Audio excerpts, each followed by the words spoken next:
Welcome to the Wrestling Informer, the Christmas show. This is where we are not going to give you all the news that Billy normally gives you every week, but this is going to be our year-end special in two different parts. It's going to be Christmas week and going into New Year's. So we're going to give you all of the topics and give you the rundown before we actually get into having our special guests. I'm Cab Manning. I am from the Lingus Mafia podcast. I am joined by Mr. Billy Body. Hi. So where can we first of all find you, Billy? Yep. So my wrestling Twitter is at BillyK100, BILLIK100. And my gambling Twitter is at SGP Soccer. And to get all of my betting content, head over to lockbetting.com. So 1 unit plays are my maximum. 1 unit plays are my maximum. You see a lot of guys on Twitter, they've got 5 unit whales and 20 unit whales and 10-star maxes and all that. That definition of that is $500, $1,000, and a 20-unit whale would be $2,000. I don't do any of that. My max bet is £100, which the conversion rate makes $130 per se. So I use pounds as my currency. So that is a maximum bet for me because I'm very sensible and conservative with my betting, and I take into consideration that I have realistic members with realistic incomes. I have landed 28 out of 29 of my last 29 1-unit plays. So I had a 25-0 streak going. I lost one, and then I bounced back with 3 winners in a row in the NFL this weekend. So, yeah, 28-1 is my record. That's the best I've ever done. So I'm not advertising that you can come on to lockbetting.com, and I'm going to continue going 28-1. What I'm saying is, had you signed up in the month of December, you would have made an absolute fortune, and you'd be having a very good Christmas right now and getting a lot of good stuff for your family that you wasn't thinking about buying. So that's what lockbetting.com does. It gives you a separate income, a second income. And we've made that profit for people for 102 months in a row. 102 months in a row, I haven't had a single losing month in sports betting. This is almost guaranteed to be the 103rd unless we have a monumental disaster from this point, which we're not going to because there's only 9 days left. And there's no way I could lose the rest of the money this month. So January the 1st, make sure you sign up and get on board this service. It's lockbetting.com. We'll be going for 104. We'll have 103 months. We'll be going for 104 months in a row. And you can be a part of it for the start of the new year. Okay, lockbetting.com, where you want to make some money. So we're going to shoot through some of these categories. They're in no particular order, and we're going to have guests come on and talk about each category, and they're going to give their opinion on who to vote for. So a couple of the stories are storyline, that is one of them, and best heel, that is another category. Worst character, best character, match of the year, male wrestler of the year, female wrestler of the year, and then we're each going to ask our guests who had the best company of the year between AEW and WWE. Billy, I'm sure you have a couple in mind. You're not going to give away right away, but there is a couple things here that come to mind, right?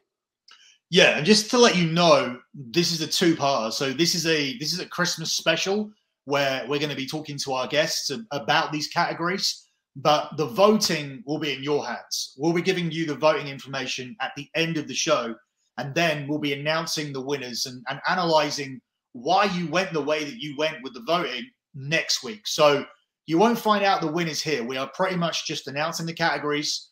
We are going to be discussing the categories with the guests involved. The guests that are coming on will be appropriate to the category. So we're not going to get somebody who's never had a good match talking about the match of the year. So everything is going to be appropriate as to who's talking about it. The person talking about each of the categories they're allocated will be an expert in that particular category. And then we're going to basically give you a short list at the end. After talking to these guests, we're going to give you a short list for each category, and then you're going to be able to go and vote on that. So that's very important for you to know. It's not going to be determined today, but you are going to want to sit back and watch this show because we have some great guys coming on, and girls. So without further ado, let's go to our first category. And to talk about the heel of the year and best storyline of the year is one of the best heels that have has ever been in the business. That is Hall of Famer, Mr. Eric Bischoff. Thank you so much. And the crowd, thank you so much. So, heel of the year, what are your thoughts on who do you think was the best heel? Because I have a couple opinions about, there's good heels, and then there's which I call the Kevin Nash cool heel. So I don't know if that really goes into how people would vote. What's your thoughts? Hands down, MJF. His character has remained so consistent, unlike so many performers who play the roles of a heel. In my opinion, MJF embraces and loves his position as a heel. I'm not even sure it's a role. I just think he's a heel by nature, and it just fits him, man. And he's consistent all the way through. Oftentimes heels, and you refer to it as a cool heel. Sometimes people who are not comfortable being a heel still want to be liked and end up playing that cool heel or elements of a cool heel to kind of mitigate a true heel persona. Not MJF. I think he'd be pissed if he had to be a babyface. I think it would be a fish out of water, so to speak. So hands down, without question, I don't think there's anybody close, in my opinion, based on the things that I like and appreciate in a heel. I don't think there's anybody remotely close to MJF. We recently spoke to you about 97. At the time, you had a heel champion on your show, Nitro, which was Hogan. You had a heel champion on the WWE show, WWF show, which was Brett. So you had two heels as champion. This year, we've had a whole year with Roman Reigns. Do you feel that MJF's card position damages him slightly, where Roman has been main eventing as the champion that you want to see lose? Or do you feel that too many people are now so into Roman that he's actually not a champion they want to see lose, and that's why it is MJF? Well, I think you hit on it. I think Roman Reigns, in my opinion, is doing a great job for WWE, but he's too aspirational. Too many people wish they could be like Roman Reigns, and that kind of dilutes his heel position. If the audience aspires to be a character, or wishes they could be as big of a badass, or wishes they could handle situations in their lives the way Roman Reigns does, he's not really heel, is he? Yeah, he's that which I say the Kevin Nash cool heel, because it's hard not to like him. And that's not Roman's fault. That's the way he's being written. That's the character that WWE wants him to be. That's the character that WWE feels is where they're going to make their most money. I just disagree with it. I don't look at Roman Reigns as a heel. I'm sorry. And I'm sure, next time I see Roman Reigns, he'll ignore me and want to smack me upside the head. But again, it's not his fault. It's what they're asking of him. And I just don't see him as a heel. I see him as a really cool, interesting character. And I love watching his matches, and I love watching him perform, but he's not a heel in my perspective, just based on the things that I enjoy out of a heel character. Rounding up our categories, just simply because we do need four, so we'll just get a couple of sentences on each. The other two people in this list are Becky Lynch and Kenny Omega. Becky's obviously the heel champion on WWE, and Omega spent the whole year as champion in AEW. I'm sorry, Becky Lynch and who? Becky Lynch and Kenny Omega are the last two in this category. I don't think Becky Lynch has been playing the role of a heel long enough. I think Becky Lynch is one of the most interesting performers in the industry today. I'm a big fan of Becky Lynch. But just take, for example, her most recent, I guess we can call it a storyline. It was so short. It was more like a 3-part angle. To me, a storyline has a little more structure. It plays out a little bit longer. There's a little more, more of an arc. There's a lot more to it, to a storyline, than what we saw out of Becky Lynch and Charlotte. But here again, you've got two characters, Becky Lynch and Charlotte. Who was the heel in that story? Right. I mean, that was confusing to me from a storyline perspective. No, I love the match and I love what they each did, but to me it was like two heels. Who was I rooting for there? I was, obviously I've known Charlotte since she was a little kid. So part of me wants to, root for Charlotte and wants Charlotte to be successful and, advance in her career. But the way she came off, the way she went about everything, she was kind of a bitch as a character. And Becky Lynch is playing the role of a heel. So where's the heel? Where's the baby face? And maybe it's just me. Maybe I've lost all perspective. But just that was a heel versus heel thing that they were doing, and they had to build it off just being very personal with each other. But that was not just for the TV. I think there was a real issue there. But was it? Do you know that? I've been told it was from speaking to a couple of people. Yeah, but okay. Unless you know anything else. No, I don't know anything else, and that's the reason I like that storyline. I like that matchup because I wasn't sure.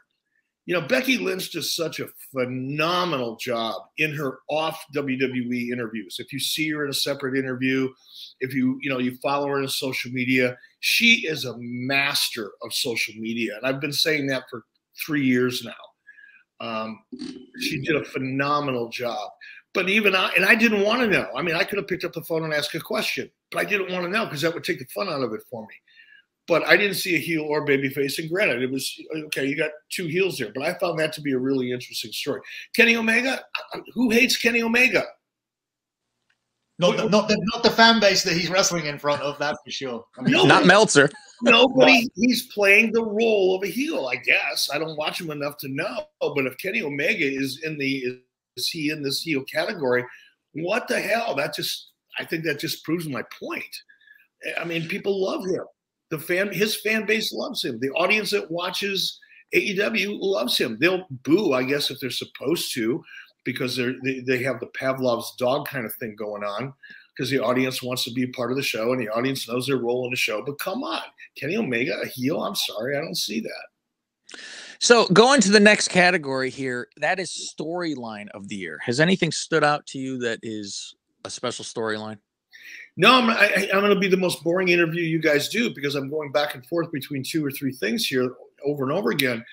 I'm hesitant to call Becky Lynch and Charlotte a storyline because there was really no structure to it. It was more of an angle. And if, what you say is true, and that was just kind of making chicken salad out of because of the personal relationship between the two, then so be it. I found it to be the most interesting thing in wrestling this year because you couldn't see through it. It wasn't two people performing a role in a very predictable way. It felt believable to me. Whether it was or wasn't, didn't matter. I still don't want to know to this day. But I enjoyed the hell out of that. It made me really interested in that match.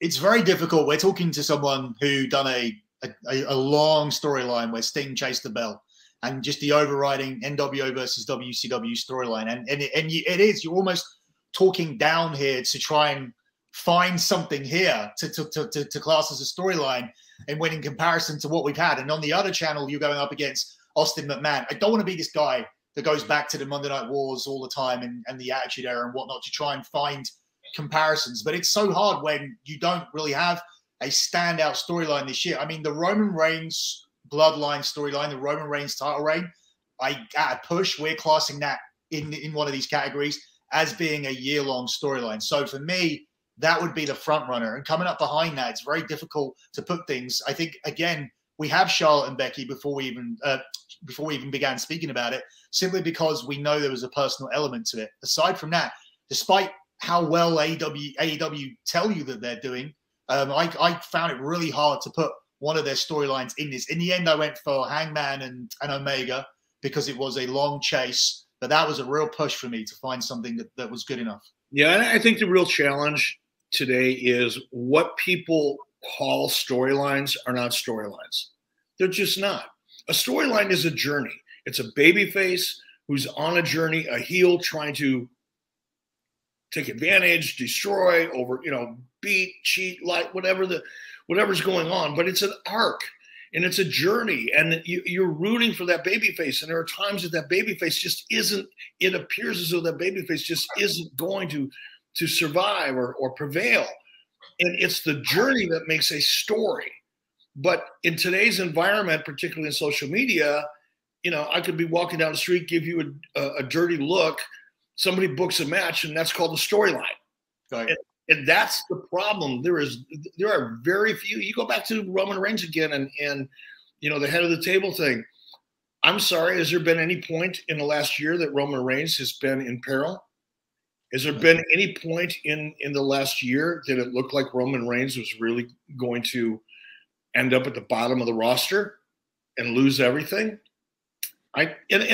In fairness, I haven't watched it consistently enough, so I'm asking the question. I'm not trying to make a point, but from what I have seen and tried to track, it's just he's been dominant. Well, there was a good angle this week on SmackDown, and in my opinion, and I'm going to catch a lot of heat for this, but I'm past caring.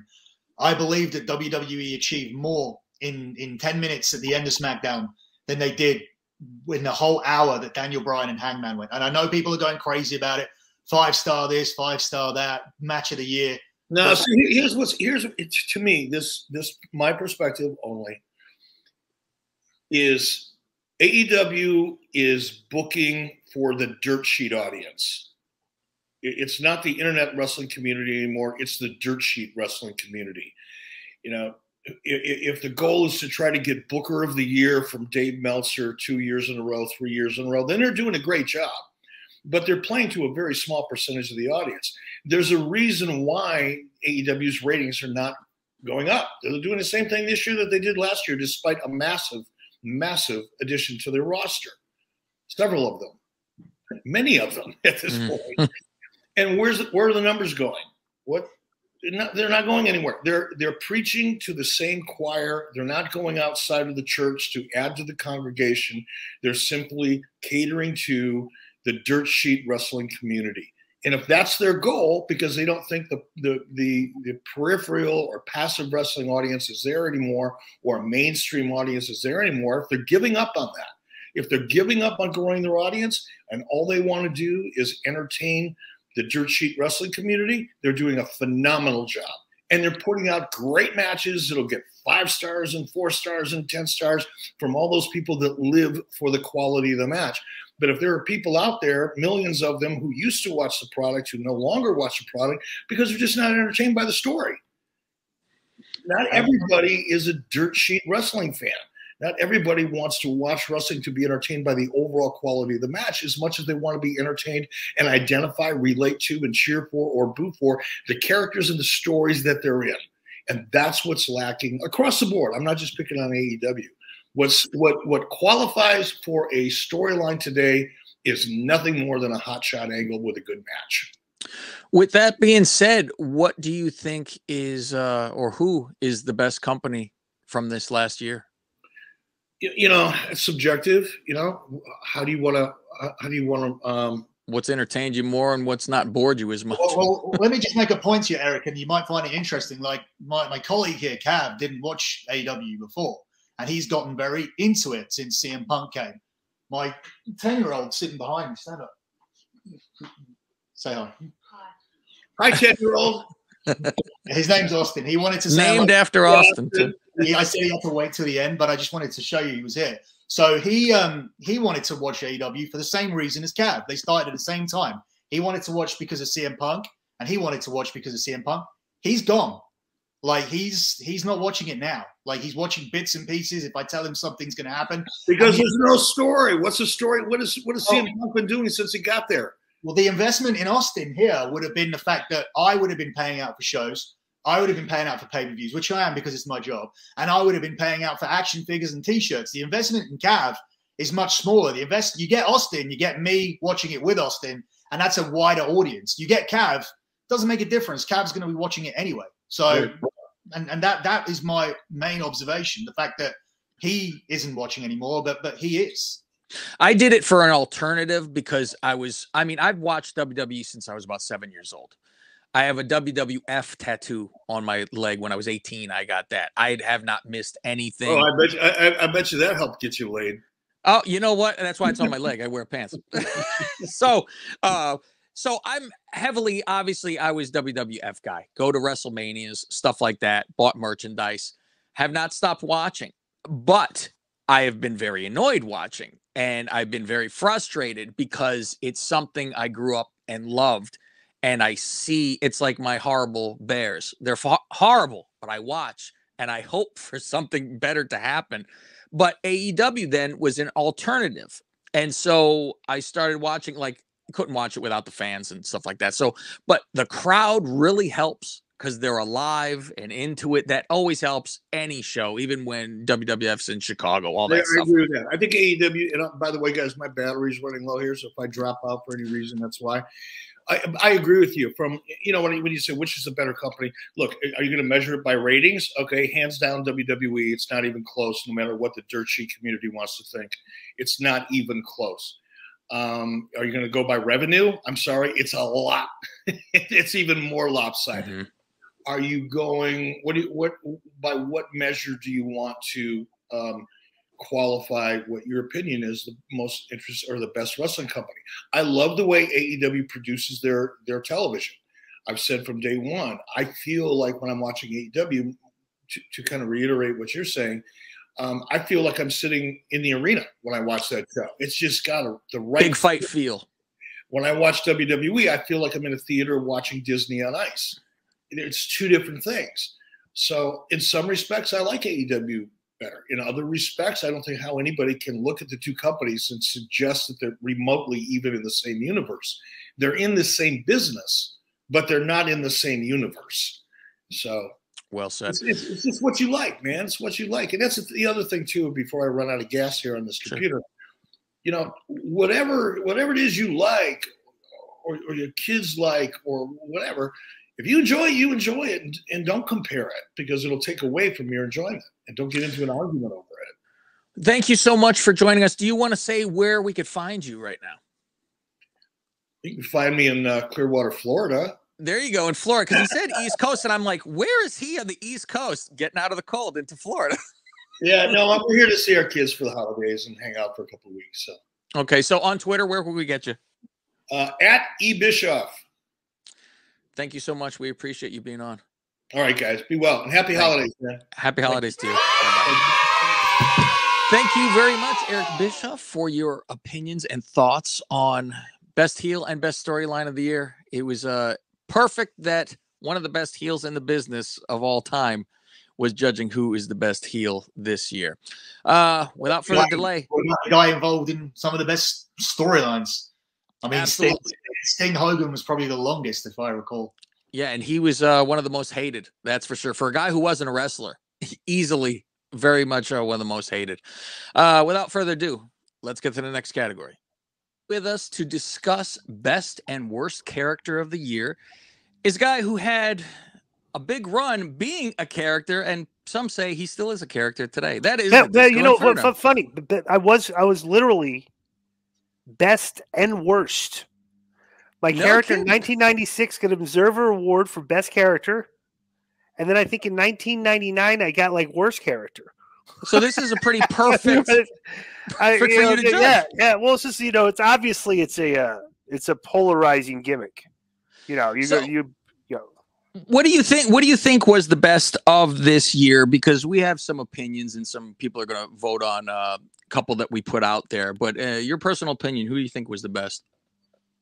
Well, by far, like here were by far the best characters. But the Head and Shoulders the best characters this year were the Bloodline and Paul. But I mean, I don't even think that you actually really can't even submit them into the category because they were head and shoulders above everybody because they just did such great TV and vignettes and everything, right? So I don't even think anybody can argue that. You know, that Roman, Paul, like the whole, all those guys just did a fantastic job. But for me, the best character, okay, and and this is why I think it was the best character, is because it took a guy that was universally disliked as a performer. They had him start doing some campy stuff, And then you kind of like, he got so invested in it. You're like, boy, I'm really entertained by this, and turned into another, like what a character that I like. I'd say Happy Corbin.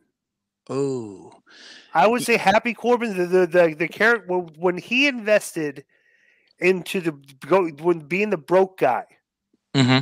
He became one of the most entertaining characters on television. Yeah. Because he was so invested just on a weekly basis. Like a guy that nobody could stand, channel changer. So then all of a sudden, they gave him this ridiculous gimmick. What about the end game? Does that not put you off where it's at now? I don't mind it. I don't mind it because they're like, I was like, why are they doing this? But he's still invested in this, and it's a good heelish character. He committed to it. He committed to being like, they gave him the material, and instead of saying I don't like this and coming across half-ass and acting like you're reading scripted verbiage and stuff, he just invested in it and said, hey, I'm going to make this work, and he made it work. Now he's not necessarily like so and so, like maybe like when you're watching TV, like okay, I can't wait for him to come on. But I think if there's like a comeback player of the year award in wrestling, Head and Shoulders, he wins it. And I just think that like the fact that he's even in this conversation makes him my choice. I would, my honorable mention, I would go to Sami Zayn for the work he did to being the neurotic, just like coming across as like not Conspiracy. acting, just and like not because there's so many characters in wrestling today that are not invested into their scripted promos. Sound like they just memorize their lines and stuff. And I like characters like Sami Zayn that come across as genuine when they're performing. Sammy just missed out on our list. I would have had him fifth on our short list of 4. So right. If you want to discuss people on our list, let's hear your list. Okay, so we have Roman Reigns, right? For sure. We have MJF. Mm-hmm. We have Farmer Brock Lesnar, right? And we have Dan Lambert. But Dan Lambert's not doing it. It's not a character. Right. Dan Lambert is coming on TV, and they just let him bro. If we've had him on podcasts. That's him talking about wrestling. Like if you had him on the podcast, it's like that's the way he talks. It's like but he has been a great performer. Like delivered because he cuts great promos and stuff. I think. But yeah, I would agree with that list. But I would have Sami Zayn and Baron Corbin. Another guy that turned around for me, a guy that I was very down on for years because of the way he worked. I just didn't know his character is the way Seth Rollins embraced his heel persona. His character. He's so ambiguous. He was the architect. He was the Monday Night Messiah. All these goofy things, and all of a sudden they just said, "Hey, just go out there and be and just like be a heel." And he has invested in that and become a very entertaining heel. Like there was a segment on one of my favorite segments this past year was when they did it. He was on what's it? The Ding Dong Hello. Mm-hmm. He was on a Ding Dong Hello thing with Bailey. And they did this skit where they were watching their clips of stuff on the big screen, and they were looking at, and they were doing this over the top laughing, like here, and it was just like I just found myself like, wow, this is this good stuff because this is good heelish work because the crowd's just booing, and you really can't get like the crowd that's booing you these days and stuff. And like the characters that have done that, I applaud them in this day and age where the wrestling fans all love the performers and the performances and stuff, and their performance artists and stuff. And I like the people that have invested. Hey, old school heels, let's just go out there and have people dislike us and get the proper reaction. So I throw him on the list too. One of the things that put me off him was the fact that I don't think he really, with his character, it limits you from being a dastardly heel, like a real piece of shit that you really actually hate. I think people find him too funny. I'm not in line with these heels where you're entertained by them and you start to like them, whereas MJF doesn't try and get that laugh or anything. One of the biggest issues I had was when Rollins went into Edge's house and all he did was start eating food. I think when you go back 10, 15 years, that would have been a lot more. But it also would have been out of line with the character if he started to go through best underwear drawer or anything like that. That the character's too watered down, too soft to do that. So he's in this middle territory where he is a heel. And but you're not sure if he's a heel, whether he's an evil heel. He just seems to be sitting in the middle where he's this guy who wears these ridiculous clothes and has a ridiculous laugh. And for me, it's too much. It's too much in the middle. It's not. Well, it's more focused. It's more focused than any character he's had before. Is the way I look at it, because everything was in like he was the architect. I'm like, what is he an architect of? He's not planning anything. He's not, it's like all these other gimmicks that he had where he tried. It's like they say, hey, just go out there, just being over the top heel. But the thing this is there's not a lot of heels in wrestling. I love MJF. My only critique of him is the fact that he embraces the cheap heat too much. Every promo he's got a cheap heat shot in it. I'm like, bro, you're diminishing your value when you're constantly trying to get the cheap pop when you say so many things they get good pops, so that's my only critique of him, but I think he's been great too. What would you say you think is the worst character of the year? Boy, there's so many. Wrestling's, when you go through another calendar year and wrestling loses fans again, like it's done like for how many years in a row, so like if you look at this time last year and this time now, there's less fans. Even from the year before that too. Worst character.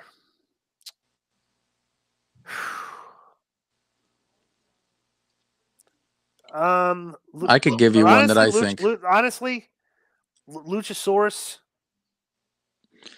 Just because it's the guy's like here's a big guy. That his character is kind of like a mark with a mask on that likes lucha wrestling, and I don't really know what his character is. The Luchasaurus is like, okay, I'm a fake wrestler, dressed up as a lizard guy. I speak English and I'm trying to do lucha, and I'm just slapping my leg every single time I'm doing something. My work looks weak. Well, I've never. That guy needs so much. Like if I'd love to work with that guy. And like turn him into like a menacing character than what he does now. I just think that's like I'm not a fan of that at all. All the Jurassics narrowly missed out. Street Profits narrowly missed out, and Doudrop narrowly missed out because there's no way there's no upward trajectory with that gimmick in that name. Well, this is the thing. Doudrop's a character that all of a sudden is like, she wasn't going to. She shouldn't even. I don't know why they put her on TV, but just like. The Office gave her that name for some inexplicable reason. Like nothing she's doing is anything her fault because you wouldn't really expect anything from somebody like that. But the fact they named her Doudrop is just like, that to me is like a creative fail than the character fail. You know what I'm saying? So I'm going to run through the 4 that we have on there that we're going to choose to have the voting between. Mm-hmm. So we have the whole of the Dark Order. Oh, the Dark Order, yeah, they're terrible. Yeah, Dark Order's the worst gimmick.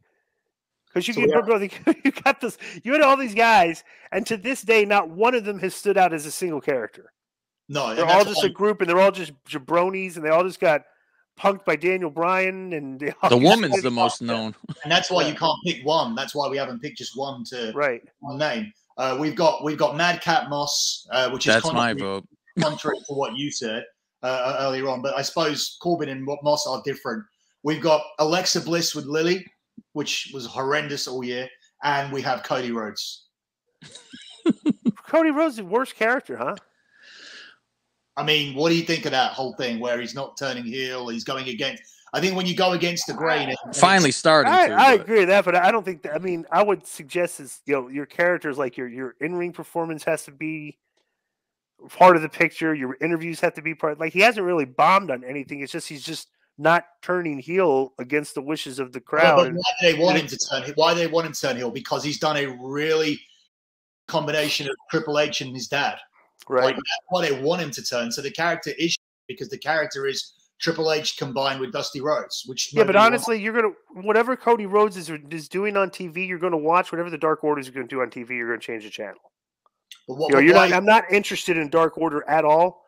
I'm still kind of interested in Cody Rhodes and what he's doing. I'd agree with that because you want to see what the hell Cody is going to do. I enjoyed the latest. Like, he's well spoken. He doesn't sound like he's doing scripted. That one cringy promo he did where he was just talking about racism and stuff. With Anthony Ogogo. Yeah. But if you're having to burn yourself, I think might be frozen. Well, we could edit this out for sure. I can do it. If he pops back on. He'll come back. Yeah, he's just There he is. He's back. You were frozen for a while. Yeah. I know. My internet goes out sometimes. Okay. I would say he's one of the better performers on the show. Not maybe not as a character, but yeah, I'd agree. Dark Order to me, I think, has been the worst. The fact that they've been given so much airtime, and it's such silly, ridiculous, stupid, creative that's been part of their gimmick and done nothing for them, and not you guys are right. Dark Order, I think, has been the worst characters on TV this past year. I think if you have to burn yourself alive in the ring to try to as a one last shot to not turn heel, I think. Well, there goes the I think your character's failing. My thing with Madcap is like, I know it's not the man's fault and it's the company's fault, but that to me, I lose my mind when that's on, and it's not even like, oh, he's doing a good job being a hated heel. I don't know. It's that other heat to me where I can't take it. I can't take it with the holding your belly and falling down. And it's like, it gets to me. And it's not even in the good way of, this dastardly heel. It's annoying more than anything else. Yeah. So, well, that's it. That is, thank you for coming on and letting us know your opinion, since you were on both sides of the track, best and worst. Best and worst. I know where we can find you. Never changed my gimmick either. I know where we can find you. We can find you on this YouTube channel, but where is your Twitter at least? At The Real Disco on Twitter, at Disco Master GG on Instagram and Snapchat. I don't do Snapchat, just Instagram. And Keeping 100 with Konnan drops every Thursday on Spreaker and all the other platforms. And we do our Patreon is Konnan.me, KONNAN.me. Tons of extra content, a lot of fan interaction stuff, and just check it out. Thank you so much. We appreciate it. All right. No better person to have judged best character and worst character than our last guest. That's for sure. Next category. Here we go. And to talk with us about female wrestler of the year and moment of the year. This is a very controversial figure, and she fits in perfectly with us. This is Girl on Cinema, and you can find her on Twitter at Girl on Cinema. She's been getting in trouble lately, yelling about Tay Conte. How are you? I'm great. Not getting sued yet. So how can you nice. Get sued for that? Would they actually say this is libel? Well, I was honestly afraid of getting sued by Tony Khan whenever I started making AEW videos. So I wouldn't be surprised if I could get sued from posting something on Twitter using like an AEW picture.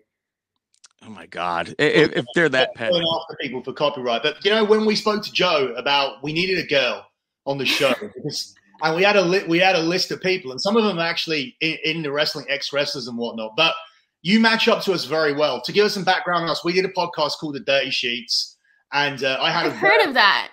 I had a verified Twitter cancelled by Ryan Satin and his goons, like going after me a few years ago. So my other colleague Nick pulled out. He said, I don't want to talk about wrestling anymore. So I said to Cav, I was like, do you want to take over from Nick? I said, it'll only be temporary because my plan is now to get us kicked off. I want this podcast to get back. I said, now I'm literally going to say anything. And lo and behold, 4 or 5 years later, he's still stuck doing it because we haven't been able to get kicked off. In fact, we've got more jobs. We've ended up working with Vince Russo and we've ended up on K100 just saying what the we want for the last 4 years. So we can't get kicked off. So well, that's awesome. You fit perfectly with us because we say whatever we want as well. So before we get into it, one little quick thing. I was looking on your Twitter and I saw you zoomed into the Tony Khan pillow. Yes. That was on there and you said you need. So I start looking it up and then I go, I should have just seen the replies because they found what it said, right? It was like, who needs Santa when you have Nana? So I type in, first of all, this is the greatest. I type in who needs S because it didn't have the whole thing when you have blank. One pillow came up that actually said, who needs snow when you have sand? And I said, this is the greatest thing ever if that's his real pillow.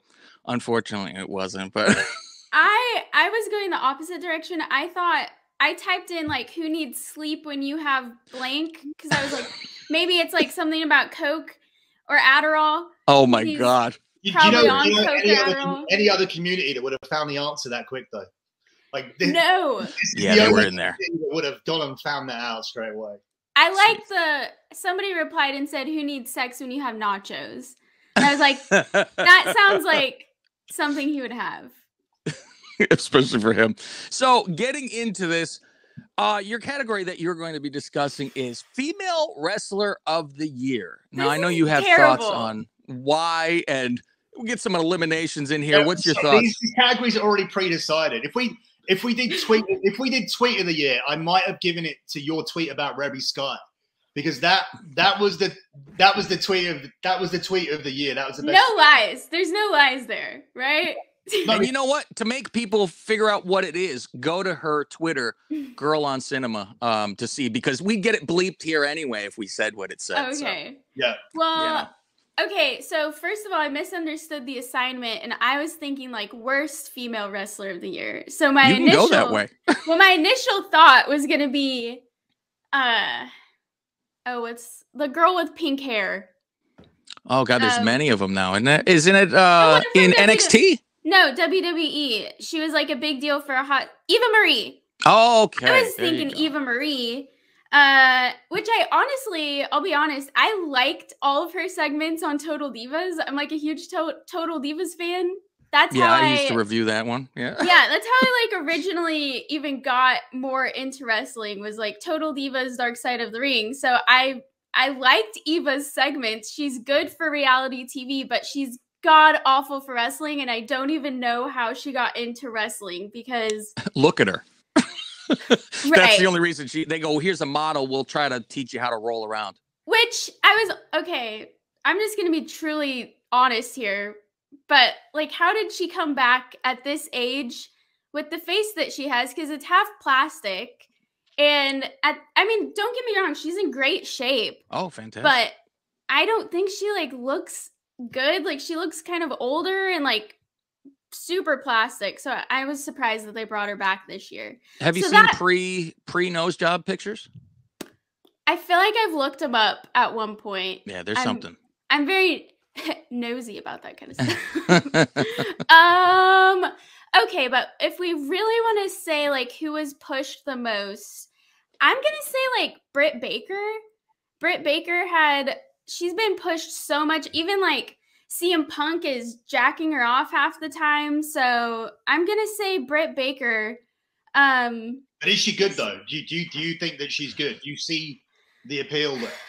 Because I don't. I'm not into the Britt Baker thing at all. I went for push wise, and I was like, well, she's been very successful by what they've done to her. It doesn't matter what she is accomplishing, like actual technical stuff, but she accomplished stuff by them pushing.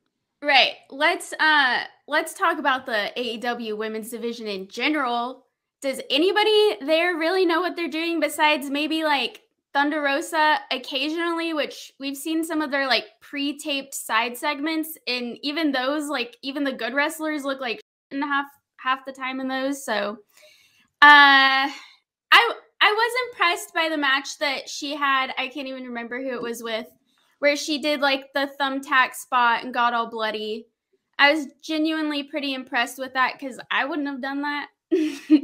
Yeah, that's not a fun one. I can imagine. It'd be like a cartoon when you drink and all the water squirts out. Right. But I also think that she got hurt in that match, and I don't think AEW is very honest about who gets hurt on their promotion. And I feel like she hasn't really been back since then. Like, she's been in a lot of pre-tape stuff, but she hasn't really been live on TV in a really long time. So I feel like she got a little pissed off about that match and hasn't truly been back. So besides that, for me, I feel like this fan base this fan base support anything that AEW do. That they're all marks, they're all obsessed, and they're going to make you feel like they have a credible women's division, and they'll get behind the face of the women's division, which is Britt Baker. But you put Britt Baker's work up against Charlotte, Sasha, even as a character, it doesn't hold up. I know from internal sources that when the conversation comes up in terms of do you want to go over and work at AEW, I don't think there's any clamoring for Sasha, Becky, Charlotte, any of these people to go, oh, I'm going to go and have that fantasy match with Britt Baker. So I don't think it's there, which is why I didn't really put her in this category. Yeah, I totally agree. But like you guys were saying, like as far as people who were pushed the most this year, I definitely feel like it was Britt Baker. Like how many t-shirts did Britt Baker get this year? Yeah, I was thinking right away it's going to be, people are going to say Bianca because she was pushed to the moon a little too much. I like Bianca a lot, but I liked her more like last year versus this year. I feel like she was like kind of the underdog last year, like coming up, and now this year they kind of put her in the spotlight, but then she also, like WrestleMania, what the heck was that? She got immediately like beat by Becky Lynch coming back at SummerSlam. Yeah, SummerSlam.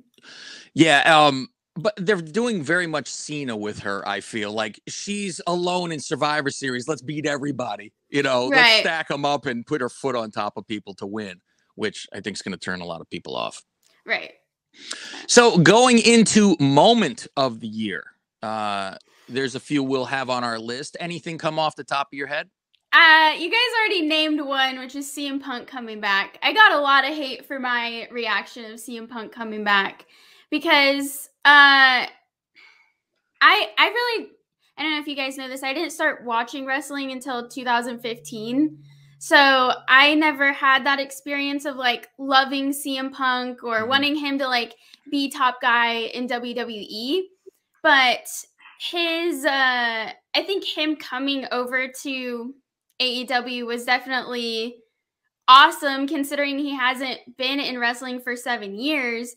But I immediately got hate because I wasn't excited when he came back, and I was just pointing out like this is just going to be a nostalgia pop, and he'll be in AEW for a few weeks and their numbers are going to go down because it seems like anybody who goes to AEW is not keeping any fans watching. They always end up going back to that 800,000 range. So I guess I'm still going to say it was CM Punk's return because it is a huge deal that a wrestler came back after 7 years, but I wasn't that excited about it. That's what all their booking is. That's what all their booking is.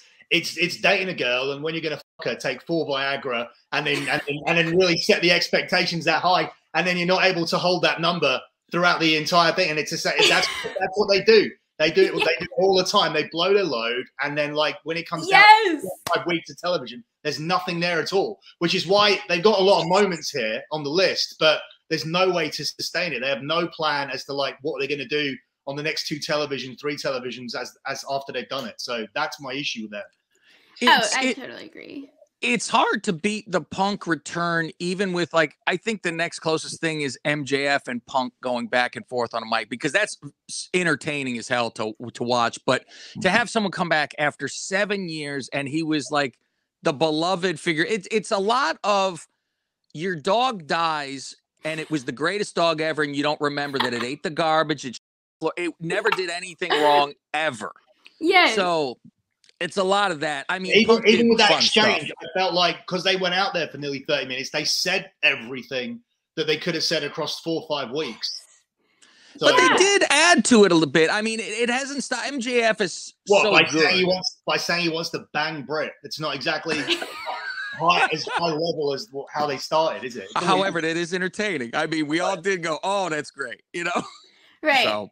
I love the sexual analogy about this though, because I've made that exact point on my podcast, Wrestling Obituary. I've like said that on a live stream before because it feels like if they were to have sex, they don't understand like the female orgasm is all about delicateness. Yeah, right?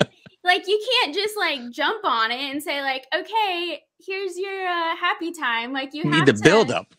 Thank you. Yeah, you need the build up. So it feels like, I mean, let's be honest, Tony Khan just doesn't seem like somebody who has a lot of experience in that department. Oh no, when this guy has sex, he just hands the money over at the end. So I was just gonna say it's ready to go. What do you mean you have to do anything before that? Exactly. So honestly, like booking is a lot like sex. Like you have to build up to it, and if you just blow your load, like you guys say, if you just do it right then in the beginning, then what do you have to look forward to? And it's like over immediately. Yeah, they are doing.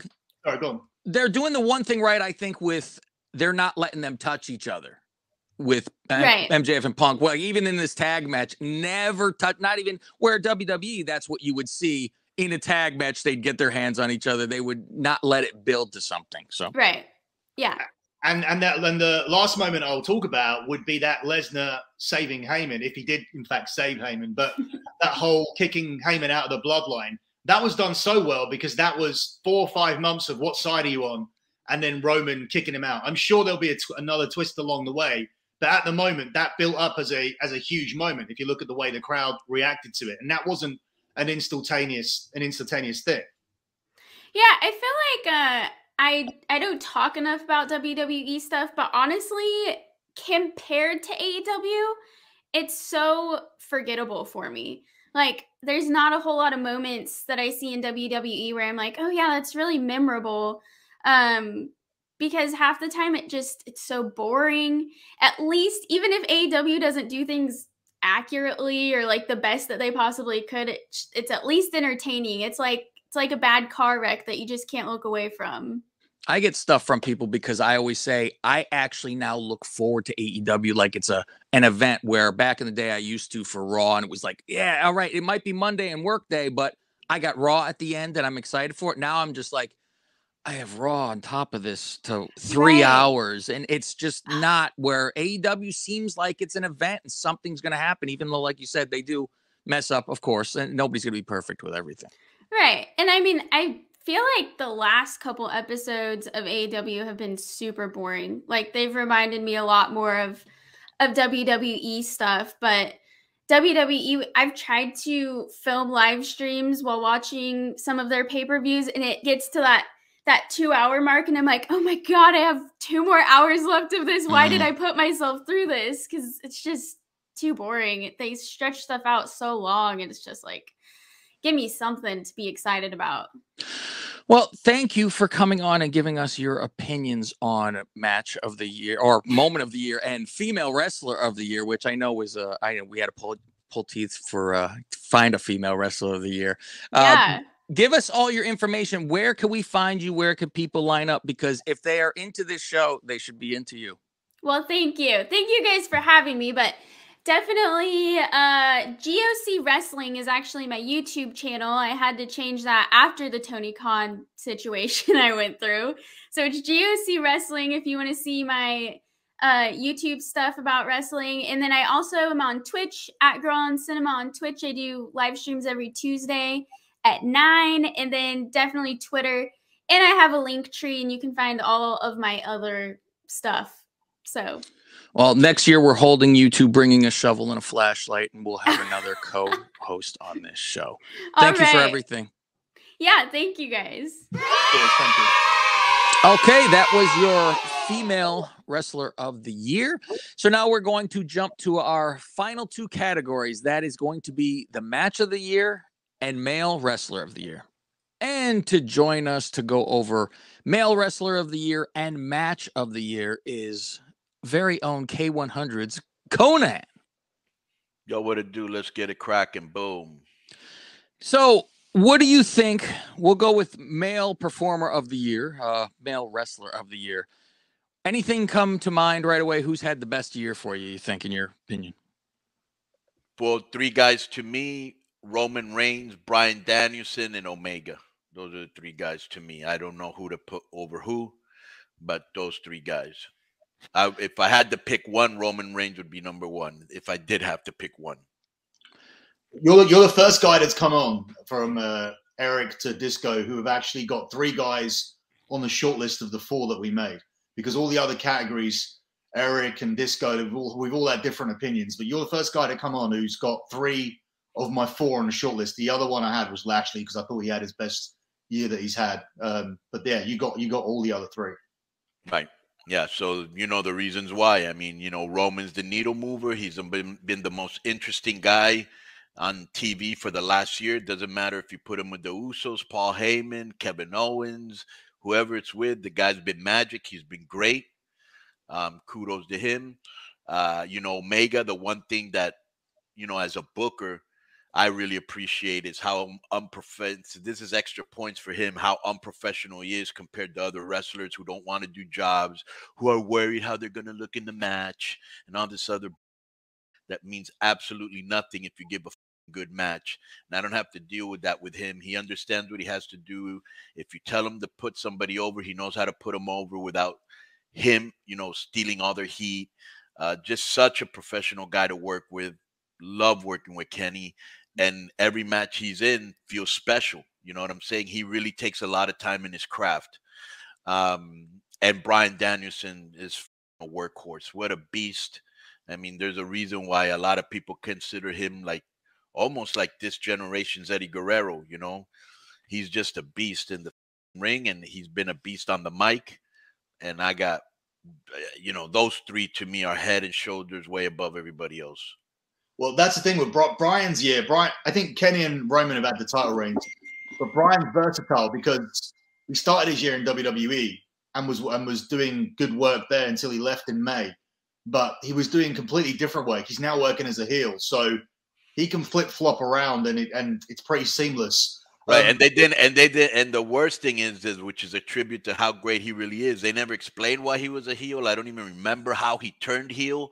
All of a sudden, he was heel, and I was like, wow, instead of actually turning him heel with somebody that mattered and putting him in a storyline, no, all of a sudden he was just being a.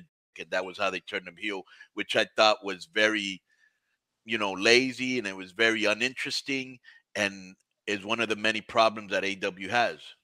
When you have somebody of that magnitude, you can't even explain why all of a sudden he went from being a nice guy babyface that was over with the fans to now ripping on the audience. Okay. Yeah, pretty much he won a tournament, and then since he was the number one contender going against a babyface, he just had to become a heel. Right. He just started healing on the crowd all of a sudden. I was like, what? When you look at this kind of category, when you hear like wrestler of the year, well, what's the first criteria you look at? If we go way, way back, let's say we look at a year like 96, where Shawn Michaels was champion of WWF and he was having the best match on every pay-per-view. But the big thing in 96 was Hogan's heel turn. So he went from Hulk Hogan to Hollywood Hogan. In a year like that, where would you go? Would you go for the mic work, the ratings, the popularity, or would you go straight for the in-ring work? Like, how would you? What's the first thing you look at? Yeah, like everybody has different ways of looking at it. Wow, that's a really, really good question. I mean, the old school always says to draw, right? Who was outdrawing who back then?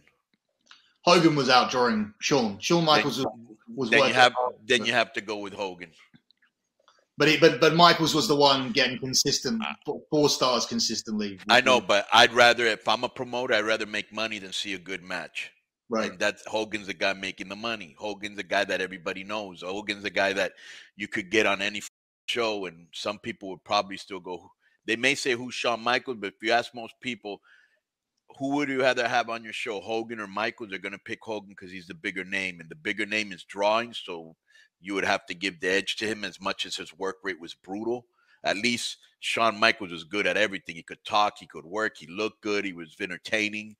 But if he wasn't out drawing Hogan, that's a big deal, bro, because there's very few draws, guys that can actually draw. And if he's out drawing Shawn Michaels, then I would have given the edge to Hogan back then.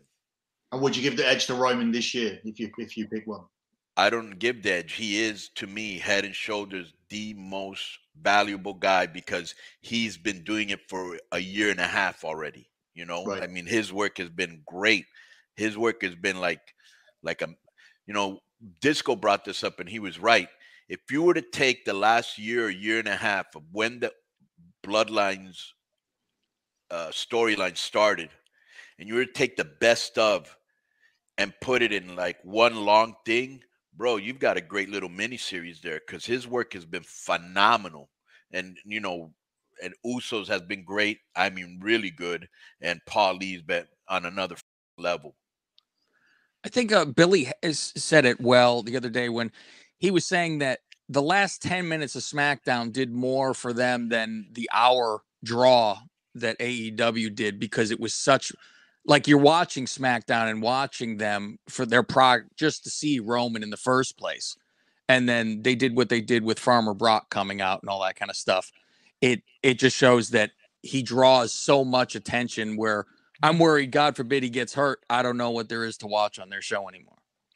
Yeah, and you got to know that Paulie's behind a lot of that. You know what I'm saying? So special props to Paulie. You know, for he's a genius. Moving on to match of the year. Is there anything that stands out off the top of your head for a match that caught your eye? Well, there was one that a lot of people didn't see because it was in Mexico, and this match was great, and it features 4 of the greatest workers in the world. It was Pentagon and Phoenix versus Hijo de Vikingo and Laredo Kid. Wow, that was really, really good.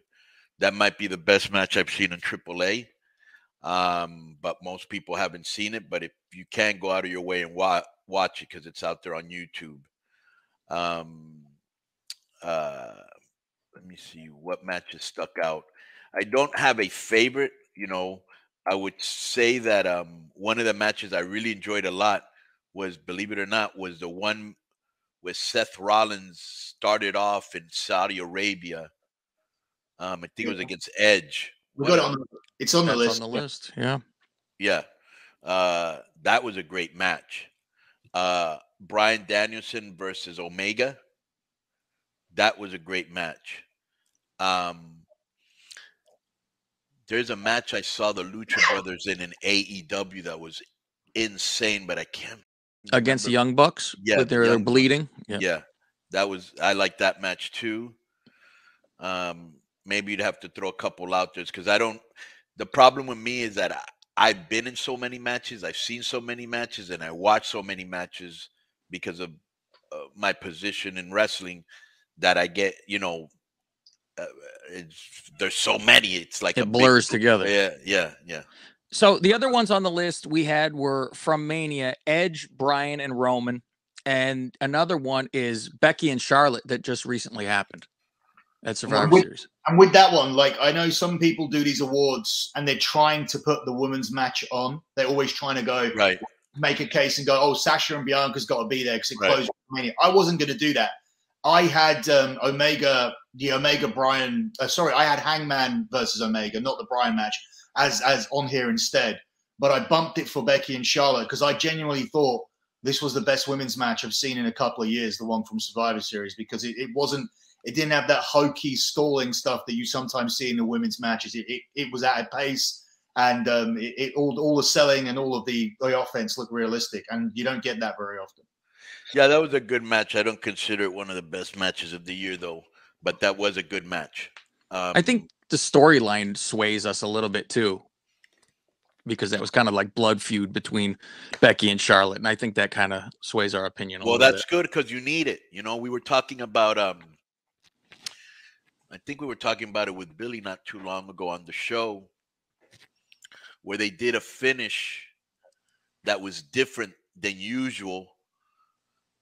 And I was like, man, I really appreciate that they didn't take the lazy way out. They did something creative, you know? So I do like that, you know, the Becky and Charlotte thing, even though it started off as a shoot, that they tried to make it a work. You know what I'm saying? Because I like when, I'll give you an example. I was just, somebody had recommended that show on Netflix, True Story with Kevin Hart. Have you guys seen it? Not yet, but we talked about it on the last show, so I'm going to try and check that out. All right. So one of the things I liked about it, because this is how I write in Mexico, is I always try to mix fact with fantasy, but you're not sure where the fact begins or the fantasy starts. You know what I'm saying?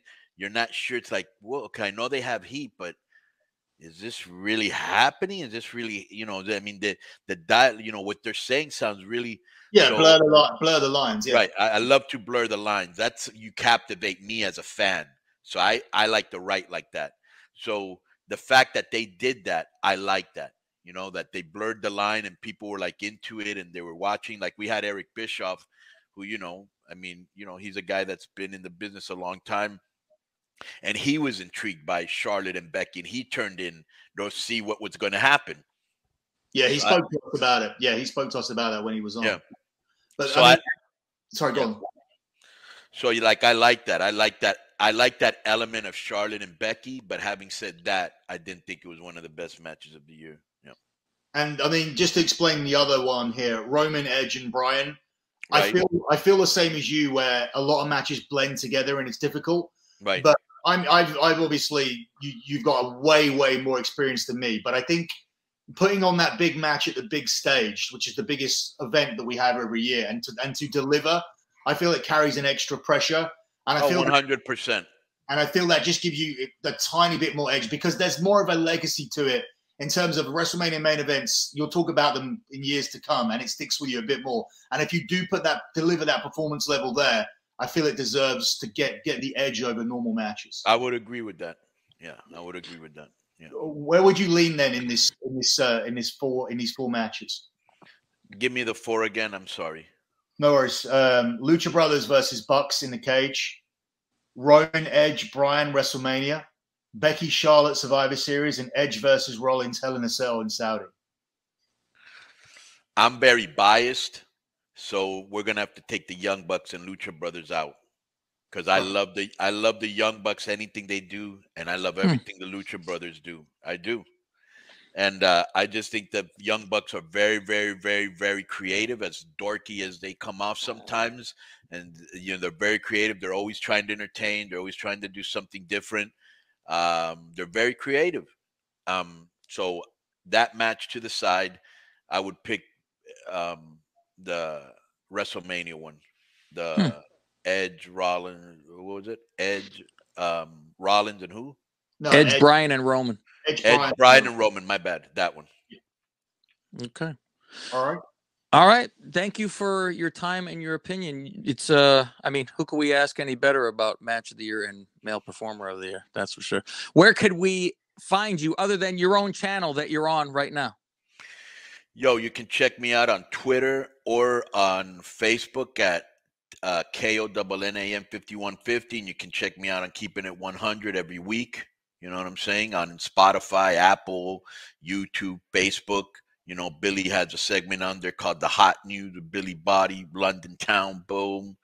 And you know, we talk everything, politics, pop culture, sports. We get into arguments, me and Disco all the time. And it's a cool show. Thank you very much for your help, and hope you enjoy the show and watch it and watch along with us. All right. Make sure you check out Billy and Cav, and happy holidays to you and all your listeners, and Merry Christmas to all of you and all your listeners. I am going to go get blazed. Boom. So that is all of our categories, and thank you to all of our guests who chimed in on their thoughts for all of this.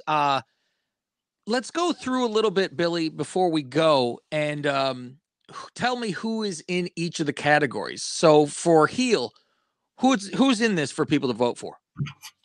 Yeah, so we ran through this with Eric Bischoff. He was very clear that it was a one-horse race for him.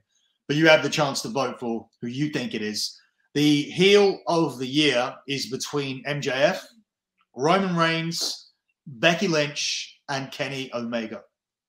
Okay, so let your voice be heard. Go to @BillyK100, BILLIK100 on Twitter, and you will be able to vote, and we'll see your results next week. So, storyline, what do we have for that? Yeah, I'm just making the change here right now as we're recording for the Twitter. So there you go. That's what it is. Billy K100. Storyline of the year. We have. So when we were talking about this, we went for an overriding storyline with a bloodline. But me and Cav spoke about it. We disagreed that was the way to go. He disagreed with me, and I agreed with what he said that he disagreed with. So we've ended up breaking it down to just taking one of the bloodline storylines, and we took the main one, which we believe is the best one: Roman, Paul, and Brock. So Roman, Paul, and Brock is one thing you can choose. Omega versus Hangman. Obviously, this is Hangman's long chase to the title. Cav believes that MJF and Punk should already be on the short list, and I don't disagree with him. And the last one is Charlotte and Becky. Charlotte and Becky from Survivor Series. A lot to choose from there. You can go and vote if you have any thoughts on that. Place your vote, and we will see for next week. How about our category for worst character? Because God knows there is quite a bit. Wow, this was a difficult year in terms of trying to find things that were good enough. Like we were struggling to find those 2 extra heels that could compare to MJF and Roman. We were struggling for matches of the year. It's like you open a gate. Like if you let one in, and then you go, what about this? And what about that? And what about this? And you end up with a longer list where there was only really a few things that were good. Worst character of the year. This was easy. This was 6, 7 straight away, and we were cutting it down. Like we had to cut them down. It hurt me to take the street profits off this because they deserve to be here. Everybody hates the name Doudrop, and that deserved to be here as well because that character is a big troll job, and that's all it is. It's a troll job of the fat girl. But we narrowed it down, and we took those out, and we ended up with Madcap Moss, Alexa Bliss with Lily, the Dark Order, and what I feel should win hands down, Cody Rhodes. Not Cody Rhodes in any incarnation of Cody Rhodes, just Cody Rhodes as Cody Rhodes. Cody Rhodes is the person. Cody Rhodes and his wife. Cody Rhodes the person. Cody Rhodes on social media. Cody Rhodes just generally the entire Cody Rhodes package, whether it be 2020, 2021, moving forward, this guy is the worst character of the year. But I'm not going to try and sway you. Don't give opinions. Don't say who you think. Let them all vote. Because they might go the opposite way if they don't like you, to tell you the truth. So yeah, you might not help. I could be. Can we? Seeing as Cody's reached out about me before to the place that I work, I would should have him on here to do. No, I would. If Cody wins, I'm going to pay out for an actual trophy that we can. Oh my God. For the worst character of the year, we'll try and get that to him. We'll talk about tipping the scale. Putting your finger on the scales. We'll send it to Jacksonville Jaguars' address and see if he gets it. They'll think it's for the team. So what do you have now for best character?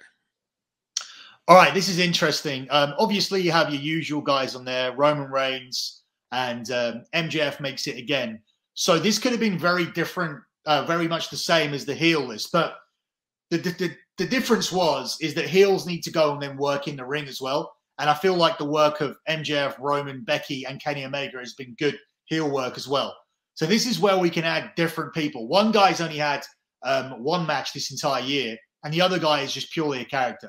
So to add to Roman Reigns and MJF, I've gone for Farmer Brock Lesnar because I think that's resonated very well with people. And I've gone for Dan Lambert. So that is what differentiates this from just being another incarnation of best heel. So give your 4 real quick there. Run down again. Once again, Roman Reigns, MJF, Farmer Brock Lesnar, Farmer Brock, and Dan Lambert. Farmer overalls Brock. Hope they make an action figure for that. How about male wrestler of the year? Male wrestler of the year. So you've got Roman Reigns, you've got Daniel Bryan stretching across 2 companies. So don't forget that he was there until May and had a short break and then came into AEW. The break may affect him in the voting, but he's done 2 characters and he's done 2 very different characters. So take the versatility into consideration. Kenny Omega, who for some reason people were going, who's a better champion? Is it Kenny or Roman Reigns? These were blind people, by the way. And the last person is Bobby Lashley, because Bobby Lashley has had a good year. He's had the best year of his career, perhaps maybe a stretch, admittedly, to be on Male Wrestler of the Year, but I think that he's had a good year, and I would think he was a believable champion, which is hard in this day and age where you're always flip-flopping around, but I felt when he lost the belt, it was too early. That's my opinion. Yeah, I kind of think they made him lose the belt because they didn't want him to go up against Roman at Survivor Series. I think that was the only reason that he got rid of it. Let's jump over to female then. Female of the year. Okay, so there'll be some controversy here, but this is how I truly believe the list should be. Becky that in itself is controversial because she only came in at SummerSlam, and this is for the entire year. But I feel it's difficult to leave her off. Charlotte, just the usual consistent Charlotte year. Although there have been political issues, I still think she belongs on the list. Bianca Belair, I think, has been like the clear most pushed talent of the year so far, headlining WrestleMania. And she headlined it alongside Sasha Banks. Now, I put Sasha in. Charlotte and Becky were my two that went in automatic. Charlotte and Bianca, sorry, were my two that went in automatically because of the year they've had. Cav debated Sasha shouldn't be there because she missed a few months. We also debated not putting Becky there because she missed 8 months. But this is the list we landed on. I still feel that the work of these 4 women outweigh the work of Britt Baker. I feel. And I was on the Britt Baker side, by the way, because everyone knows I'm such a shill for AEW. But the woman's been champion and you know, always been involved. So I just had a problem with the women that were out for so long. That otherwise, I think Sasha, I absolutely love Sasha's work. And I've always said, I think she's the Shawn Michaels of the women.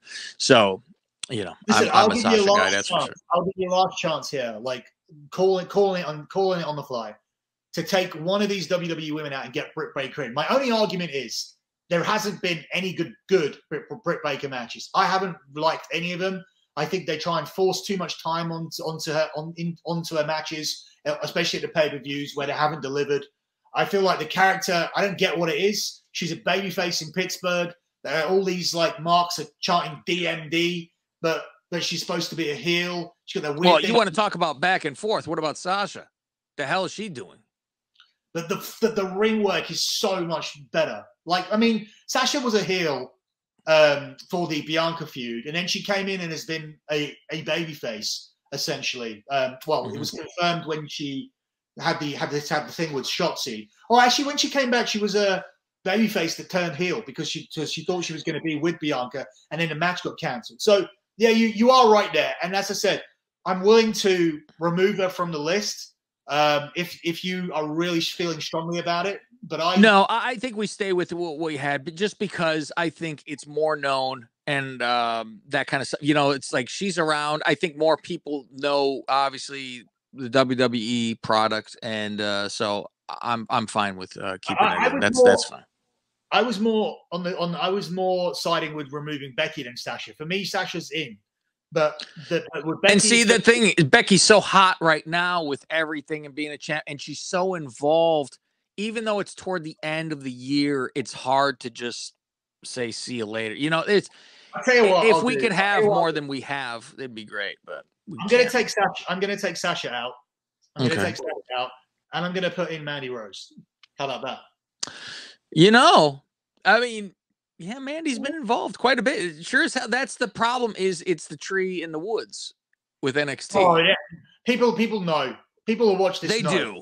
And it's the first time, and I tell you, this is another thing. This is the first time, despite how AEW put Britt in the main event or whatnot, Mandy is focal in the advertising for 2.0, above and beyond the Bron Breakker, who's supposed to be the next face, and Tommaso Ciampa, who's holding the belt. You wouldn't know it from watching the advertising. It's Mandy. Watch NXT. Mandy's it's the man. Yep. Like you've never built anything around a woman like this before. I know it's a small brand, but I'm willing to lose Sasha Banks for Mandy if Sasha's the one you want to lose. Or we can lose Sasha and Becky because of inactivity, and we can add Mandy and Britt Baker and lose both. But I think it's stupid to not have. Yeah, I think I know how people are going to vote anyway, so I don't know if it would really matter. But just do the Mandy one. I think that's good. That was a late call. That was a very late call. Yeah. Let's go to moment of the year. Okay. This was hard. This was hard because AEW have had a lot of moments. They built for the big moments, and losing the moment between Adam Cole returning followed by Daniel Bryan, which was huge at the time, that not making it has really surprised me. But I feel like these other 4 moments are ahead of him. People may disagree. So you got John Cena's return, which was huge when it happened. And that is a bigger star than Adam Cole and Daniel Bryan. You've got the Punk and MJF exchange, the first one, the 20 minutes back and forth. That gets in. You have Lesnar saving Paul Heyman, which is the moment that has squeezed out the Bryan and Adam Cole joining AEW. That squeezed it out because it happened this week. And it was, for me, it just showed how you can really get people invested in something by doing just 10 to 15 minutes of great storyline, great acting by all parts. From Paul Heyman was great. The Usos pretty perfect. The Usos in the background just being little snitches going, that's disrespectful. It's disrespectful.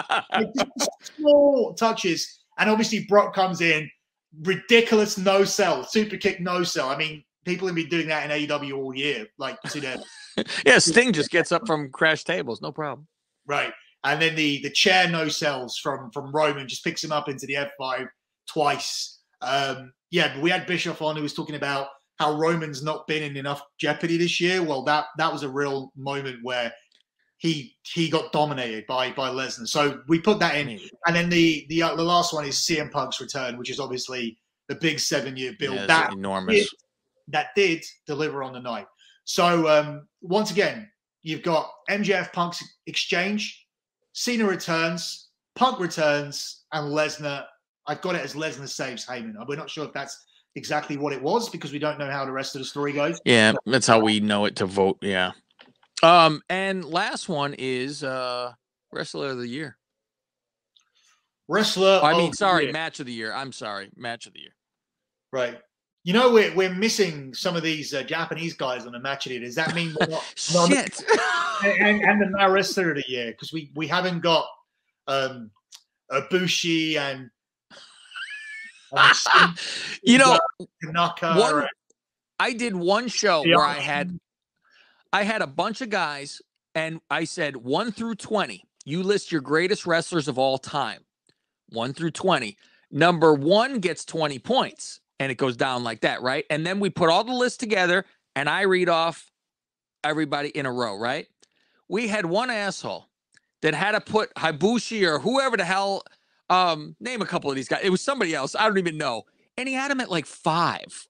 And I'm like, it completely like destroyed half of the thing because it smashed so many points and it pushed people out. I'm like, you absolute asshole. Nobody cares about this. But Austin won number 1, by the way, of all time. So go ahead. What do we got for match of the year? Okay, we've got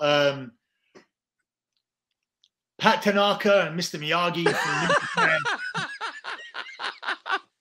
No. We've got nothing from there.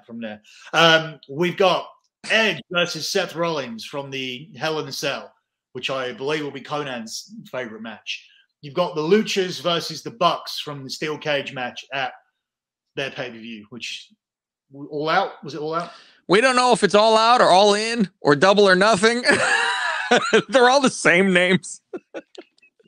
I can't just leave that be. Right? I mean, you go crazy from that. Let's say, is it All Out or All In?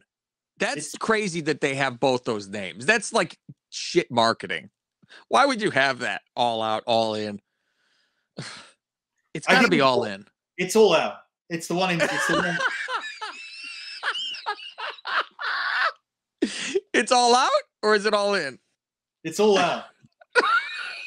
It's the Lucha Brothers defeated the Young Bucks in match 5 at All Out. I knew it was All Out. Like, I knew it was All Out when I had my list already, and you made me doubt that it was that. But I wrote All Out just because I start saying the names of the pay-per-views and boggle your mind. That's all. We've got Roman, Edge, and Bryan from WrestleMania, a little pay-per-view WWE do as well. And we got Becky versus Charlotte from the Survivor Series. Now, obviously, I think very good. I believe that will be the contentious one. But I feel, for me, that was the women's match of the year. And also, why I like it is I didn't add it because we're not the podcast or the to be equal. Yeah, we're not the guys to do that. We're not the ones to go, oh, we don't have the women's match here. No, if you deserve to be in, you deserve to be in. There's no, you get granted a women's match as well. If you did a great match, you're in. I don't care if you're a midget or I don't care anything. So because we were saying like Sasha and Bianca from WrestleMania, everybody's raving about that, and that got loads of publicity. Maybe we have to put it in. And I said, well, there is actually a really good women's match that was really good, like legit, that I find it difficult to put other matches ahead. And I understand that some people, I don't know if it's this audience, they're going to want the 60-minute draw there, or the 30-minute draw that Daniel Bryan had, or they're going to want to put in the... It's to taste. It's to people's taste. If somebody likes an Iron Man match, because we even said, we love Brett and Sean. Sean's my all-time favorite. I can't stand that Iron Man match. So it's just not for me. So the insider decision here was that Becky and Charlotte got in, and Hangman and Kenny Omega was dropped off the list. So that's how we get to that.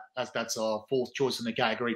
The WrestleMania match, that's also debatable as well, but a really good match at WrestleMania for me always gets put on because it has that longer lasting legacy. It's like, all the WrestleMania main events. I mean, you should do as a fan. Even a most, a casual fan will remember what last year's WrestleMania main event was, and it has a longer lasting effect. So if you put a good match on there, even if it maybe wasn't the best match of the year, and maybe you don't have it in your top 5, I think if enough people think that it was great, then it will last the test of time, which I believe that's the main thing. That's why people want to have these WrestleMania moments. That's why Mick Foley come out of retirement to have a WrestleMania match. He wanted to have that great WrestleMania match. That's why it bugged him so badly. So yeah, I think it has to mean something. Isn't your favorite WrestleMania match 2020? What was my favorite WrestleMania match for 2020? I thought the main event is your favorite WrestleMania match in 2020. What, the Drew match? Yeah. Worst WrestleMania of all time. I felt bad for him watching that because totally. You build up to that, and that was supposed to be one of the coronations. You don't get many champions that get coronated like that. You got to go back to Savage won his first at 4, and Shawn won his first at 12. That's like the boyhood dream. Austin at 14, we know that's Austin Tyson. And then it's a long gap before somebody wins their first there again. I think you could say Chris Benoit because I know he won it at WCW, but you could say that. And then you're looking at the following year, Batista. That was a great one. The storyline going into that was so much better than people remember. You had Mysterio at 22, but it wasn't the same because it wasn't in the main event. Yeah. So you have these very, very few moments. People think of Bryan in New Orleans, but he'd already had the belt by then as well. So it's been a long time, and it's rare where someone picks up their first one. And these are the real main examples. So you have, as I said, Savage, Shawn, the boyhood dream. Where am I up to? Batista, or you can count Benoit. Rollins at 31 with the cash in. Yeah. And then you have Drew. I believe these are the guys that really got the torch handed to them and set on and won their first titles at WrestleMania. So yeah, I think that was really sad watching that. But my best match at WrestleMania 36, I think, was the Boneyard match. Oh yeah, by far. I actually wanted to watch that Mania again, like with fresh eyes since I've watched Boneyard and Firefly Funhouse back. Firefly Funhouse got better as you watched it again and started to pick the Easter eggs out. Yeah, I enjoyed to go back to watch that, but like watching Rhea and Charlotte and the screaming in the ring where it's all silent and nobody, that's painful. It's real painful. So it'd be interesting to just go back and torture myself, or I could just watch Raw. Same torture. That's it, ladies and gentlemen. Make sure you go and vote at Billy K100, BILLI K100. Everything's going to be there for you to vote, and we will give you the results next week.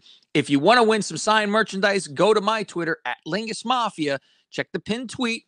Join in my Patreon. It's $5, or you could hear some of my sample shows where I review wrestling and bust balls, as well as my regular show. And go to at Lingus Mafia. You could look for it on iTunes, Stitcher, everywhere. Type Lingus Mafia. But go to Billy K100 to vote on all of these categories. I really made it clear here by adding Twitter. I hope that helps. I hope it helps, because I don't know if somebody's going to write at in the sand and hope they go somewhere. I don't know. For Mr. Billy Body, I'm Cav Manning. We'll see you next week.